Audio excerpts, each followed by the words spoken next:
केतु का 23 सितंबर सन 2020 से 11 अप्रैल सन 2022 राशि परिवर्तन होने जा रहा है। वृश्चिक राशि में इसका गोचर रहेगा। उच्च राशि में ये आएंगे 12:52 पर दोपहर में। यदि देखा जाए 23 सितंबर ज्येष्ठा नक्षत्र में आएंगे और अपने मित्र बुध के नक्षत्र में आएंगे, तो ये उसका क्या प्रभाव रहेगा ये समझते हैं।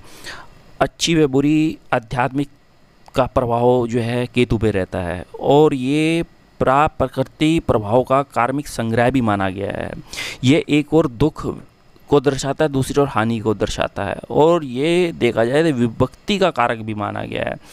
केतु तर्क और बुद्धि और ज्ञान का और वैराग्य का कारक है और ये एक अपने में कल्पना और अंतर्दृष्टि और विक्षोभ मानसिक का भी कारक माना गया है। और केतु भक्त के घर में रह के उसको समृद्धि दिलाता है। ये भक्तों को अच्छा शरीर, धन, संपदा, वाहन देता और अचानक ही कार्य करने का कारक है। और राहु उस काम को धीमे करता है और केतु उस काम को शीघ्र करता है। क्योंकि देखा जाए तो अब यहाँ यदि देखा जाए केतु का गोचर ज्येष्ठा नक्षत्र में रहेगा 23 सितंबर सन 2020, फिर वह 1 जून सन 2021 में अनुराधा नक्षत्र पे प्रभाव रहेगा, फिर 2 फरवरी में विशाखा नक्षत्र पे प्रभाव रहेगा। तो केतु ज्येष्ठा नक्षत्र बुध, अनुराधा नक्षत्र के स्वामी शनि, विशाखा नक्षत्र के स्वामी गुरु के नक्षत्र में रहने से उसका बहुत ही पॉजिटिव परिणाम और अच्छे परिणाम मिलेंगे उच्च का होके। अब राहु नॉर्थ नोड पर, केतु साउथ कोड पे रहते हैं और ये देखा जाए सोलर पाथ जो है, लूनर पाथ, इसका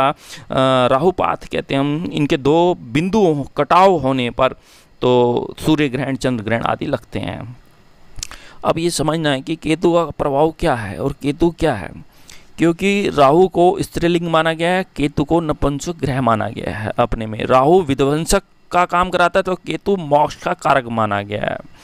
अब ये देखा जाए तो जब चंद्र ग्रहण लगता है तो 7 डिग्री या 9 डिग्री पे राहु और केतु के आने पर, 7 अंतर आने पर तो यह ग्रहण लगता है।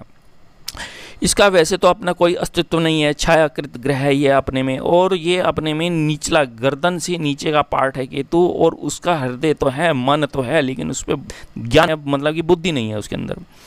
अब ये यदि देखा जाए तो केतु का क्या प्रभाव रहेगा ये समझते हैं। अन्य और केतु, अब यहाँ देखते हैं कि आपके व्रत प्राशर होरा शास्त्र के अनुसार राहु की उच्च राशि वृषभ राशि है और केतु की उच्च राशि वृश्चिक राशि है। ये मत हैं। तो यहाँ पे अब ये देखना है कि केतु धनु या वृश्चिक राशि में, ये वृश्चिक राशि में उच्च के होते हैं, मीन राशि में ये अपनी राशि में, और सिंह राशि इसकी मूल त्रिकोण राशि है, मिथुन राशि में नीच के होते हैं और 7 वर्ष की महादशा और 20 डिग्री पर ये उच्च के हो जाते हैं और 30 डिग्री से उल्टा चलते हैं, 0 डिग्री तक ये चलते हैं राहु और केतु। केतु छायाकृत ग्रह है और इसका प्रभाव जो है देखा जाए तो मंगल की तरह है और मंगल ध्वज का भी कारक माना गया है, और राहु दाता का कारक है तो केतु नाना का कारक है। इस तरीके से ये समझिए। और यदि आप समझना है तो थोड़ा केतु के बारे में समझते हैं। ये निचला हिस्सा है शरीर का, और यदि किसी को चोट यदि लगती है तो पैर में चोट लगेगी यदि केतु की दशाएं अंतर्दशाएं चलती हैं या उसकी डिग्री कमजोर है। यदि उसकी डिग्री मजबूत है तो उसका मन मजबूत होगा। और यदि देखा जाए तो केतु त्याग को दर्शाता है और वैराग को दर्शाता है। इस तरीके से 3, 6, 11 भाव में बहुत अच्छे माने गए हैं। शनिवत राहु और कुंजवत केतु का प्रभाव देखा गया है। और केतु का यदि देखा जाए तो मंगल, सूर्य और शनि मतलब कि पृथकवादी ग्रह हैं, और जिस भाव में यदि उस भाव में ये बैठते हैं केतु उनके साथ, तो उस भाव की मतलब कि वो उसको मतलब कि सर्जरी कर देना, उसकी काट छाट कर देना उसका काम है। सूर्य और केतु जिस भाव में बैठेंगे तो उस सूर्य के कार्यों में वो काट छाट करता है, उसका काम है, छटनी का काम है। तो ये इस तरीके से इसके प्रभाव देखे गए हैं। तो अब यहाँ पर यदि देखा जाए केतु पराक्रम है, ऊंचाइयाँ हैं, आकस्मिक लाभ है। अष्टम से, अष्टम की थ्योरी यदि आप समझते हैं, अष्टम भाव से यदि उसका संबंध हो जाता है केतु का, तो वह लॉटरी से पक्का 101% उसको लाभ मिलता है। तो उसके द्वितीय भाव, तृतीय भाव, छठा भाव और 8वां भाव, 11वां भाव जो है धनवान योग बनाता है। ऐसे में वृश्चिक राशि में उच्च का होने के कारण यदि अब देखा जाए तो आप केतु यदि बुध के नक्षत्र में यदि जाता है तो आपके व्यापार में उन्नति, उच्च कोटि का व्यापार होगा। यदि ये अनुराधा के शनि के नक्षत्र में जाता है तो धनेश और ये कटुनीतिज्ञ बनाता है। ऐसे में यदि अब ये गुरु के नक्षत्र में आता है तो केतु तो यहाँ आपको आध्यात्मिक बना देगा, और धर्म, अध्यात्म, मोक्ष का कारक माना गया है। दुर्घटनाओं, विस्फोट का भी कारक माना गया है और छायाकृत ग्रह है ये अपने में। अब जिसके साथ बैठेगा उसकी वे कार्य की विभक्ति कर देगा। इसके जो व्यवसाय हैं, उच्च स्तरीय प्रशासनिक सेवा में जाना, मजिस्ट्रेट, राजनीति, फिल्म इंडस्ट्री, फोटोग्राफी आदि, बीमा एजेंट, सरकारी या आईबी सेक्टर में जाना है, दवाइयों के विक्रेता का कारक है, राजदूत है, फाइनेंशियर है, ये काम इसके ज्योतिष के तंत्र मंत्र के काम है, टेलीफोन करियर, दवाइयों का, नेटवर्किंग का काम, ये सब केतु का इसके रोग हैं। अतिसार रोग, पेट का रोग, पाचन शक्ति कमजोर होना, हृदय का रोग, दुर्घटनाओं से सर्जरी होना, मानसिक तनाव का काम कराता है। तो अब मैं मेष राशि से आपको जानकारी दे रहा हूँ। तो मेष राशि के यदि देखा जाए तो अष्टम भाव में ये रहेंगे, तो देखा जाए तो धन के मामले सॉल्व होते दिख रहे हैं, लोन कर्जे आदि हो सकते हैं, और नौकरी में सफलताएं, और भाई बहनों की थोड़ी चिंता रहेंगी, सुखों में बढ़ोतरी, मकान भूमि वाहन सुख, पैतृक मकान की चिंता थी, उस पर विवाद थे, वे समाप्त होते हुए दिख रहे हैं। वे और खर्चे प्राय रहेंगे, भाग्योदय, धर्म यात्राएं, पिता से प्रेम, धन लाभ, उच्च पद प्राप्ति, नौकरी में परिवर्तन, पराक्रम और साहस में बढ़ोतरी, और व्यापार में उन्नति, पेट्रोल डीजल आदि खनन के आपके काम हैं उनसे लाभ हो रहा है। थोड़ा गुप्त रोग दे रहा है, पाइल्स आदि की ये समस्या दे रहा है। अब वृषभ राशि के लिए यदि देखा जाए तो आपकी जो शिक्षा थी वह पूर्ण होने जा रही है, व्यापार में वृद्धि होगी, विवाह का योग बन रहा है, पार्टनरशिप अच्छे मित्र, उच्च पद वाले मित्रों से संयोग, उच्च शिक्षा, पीएचडी पूर्ण, कुटुंबजनियों से प्रेम और स्नेह रहेगा, और संतान सुख और संतान का आगमन होना, और बैंक में यदि आपने इंटरनल दिया है एग्ज़ाम, उससे आपको लाभ होता है, भाग्योदय होता हुआ दिख रहा है, पिता से सुख होता हुआ दिख रहा है, उच्च पद आईएएस पीसीएस जे से लाभ हो रहा है।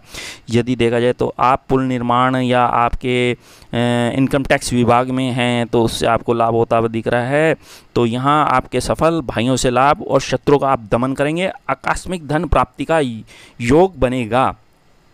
अब मिथुन राशि वालों के लिए यदि देखा जाए तो आपके 6th भाव में ये गोचर रहेगा, केतु का थोड़ा लड़ाई झगड़े वाद विवाद हो सकते हैं, नौकरी परिवर्तन का योग बन रहा है, व्यापार में सफल हो रहे हैं, उच्च पद प्राप्ति, वाणी का प्रयोग सोच समझ के करें, खर्चे प्राय रहेंगे, झगड़े वाद विवाद हो सकते हैं, कोर्ट केस हल होता हुआ दिख रहा है, और कंपटीशन पेपर एग्ज़ाम और मकान भूमि वाहन सुख आपको रहेगा, मकान और पेपर में सफलताएं, प्रशासनिक सेवा में सफलताएं, और बैंक एलआईसी आदि आप हैं उनमें जॉब करते हैं, लाभ होता हुआ दिख रहा है।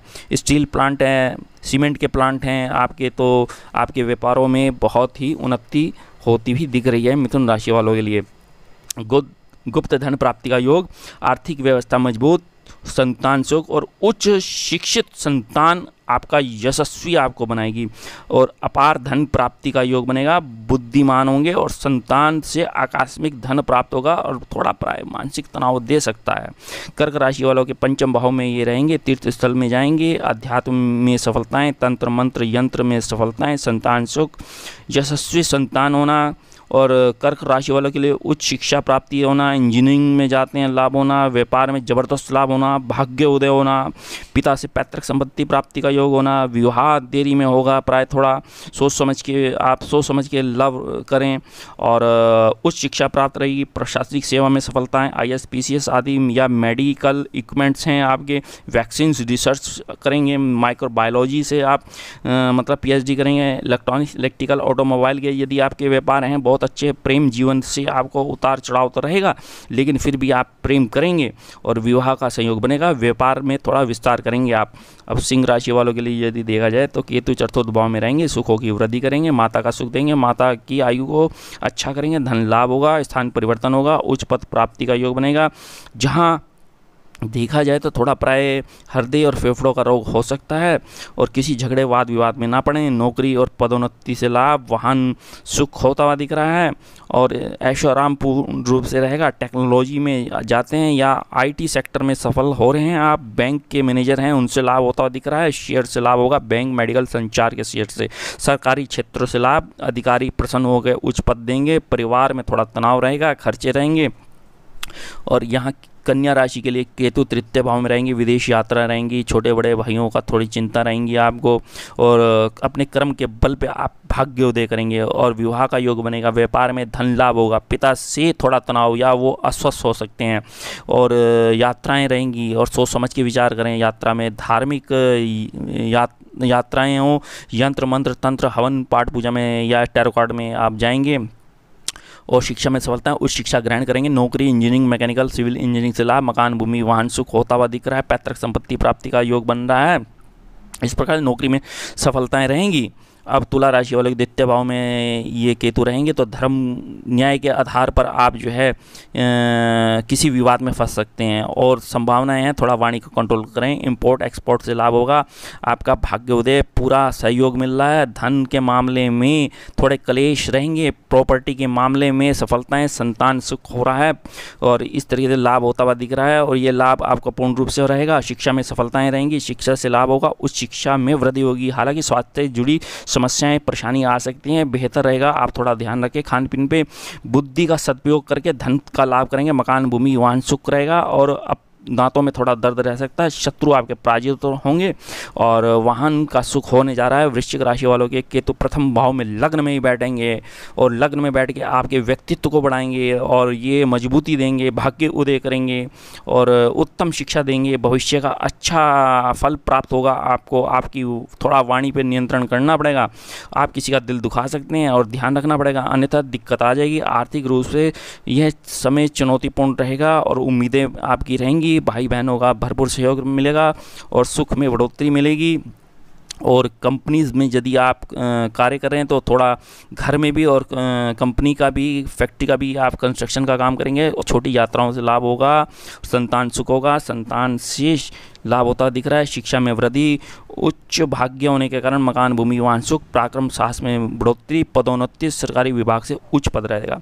धनु राशि के केतु 12वें भाव में रहेगा। नकारात्मक परिणाम, स्थान परिवर्तन, विदेश यात्रा रहेंगी। थोड़ा माता अस्वस्थ हो सकती हैं। मकान, भूमि, वाहन सुख के लिए आप कर्जा उधार ले सकते हैं। गुप्त रिसर्च में जा सकते हैं। जीवन साथी पर थोड़ा कष्ट रहेगा। दाम्पत्य जीवन पर तो उसका बुरा असर रहेगा। आशंका यदि है किसी तरीके से तो निवेश करते हैं तो आप जनवरी में जाके निवेश करें, सही साबित होगा। कार्य क्षेत्र में यात्राएं आपकी बहुत अच्छी रहेंगी। प्राय खर्च तो होंगे भाई बहनों पर और थोड़ी आँख से जुड़ी समस्याओं रहेंगी। आपके पैरों में चोट आदि लग सकती है और माता का शरीर अस्वस्थ रहेगा प्राय। अब यदि देखा जाए तो मकर राशि वाले केतु राशि में 11वें भाव में ये रहेंगे, तो यहाँ ये रहने से आपके सकारात्मक प्रभाव मिलते हुए दिख रहे हैं। भाग्य पूर्ण रूप से अच्छा होगा। आपकी आमदनी में बढ़ोतरी होगी, वृद्धि होगी। मेहनत के दम पर आप अपने विरोधियों को जो है परास्त कर देंगे और पुरानी कोर्ट कचहरी समस्याएं, मुकदमे समाप्त हो जाएंगे। उस शिक्षा को ग्रहण करेंगे और यदि देखा जाए तो आपके जो कार्य रुके हुए थे वे पूर्ण होंगे। मान सम्मान में बढ़ोतरी होगी और आर्थिक स्थिति मजबूत होगी। धन प्राप्ति के अवसर आ चुके हैं और कोई नया व्यापार आप शुरू कर सकते हैं और एकदम ये उचित समय। कार्य क्षेत्र में आपको लाभ, सहयोग में वरिष्ठ अधिकारियों से नौकरी में सफलताएं और यदि देखा जाए खर्चे वे रह सकते हैं। पुराने विवाद समाप्त होते दिख रहे हैं। कुंभ राशि वालों के यदि देखा जाए 10वें भाव में केतु का ये उच्च रहना, उच्च पद प्राप्ति का योग, कीर्तिमान स्थापित करना, यशस्वी होना, नौकरी में वरिष्ठ अधिकारियों का सहयोग मिलना और जीवन में उठक पटक रहेंगी। मन में बेचैनी रहेगी और नौकरी में बदलाव रहेगा और सोच समझ के ही नौकरी में परिवर्तन करें। और यह थोड़ा पारिवारिक जीवन में तनाव रह सकता है। कार्य क्षेत्र में संतान का सुख और सहयोग मिलेगा। पढ़ाई के क्षेत्र में आप विलंब रहेगा, थोड़ी रुकावट आएगी।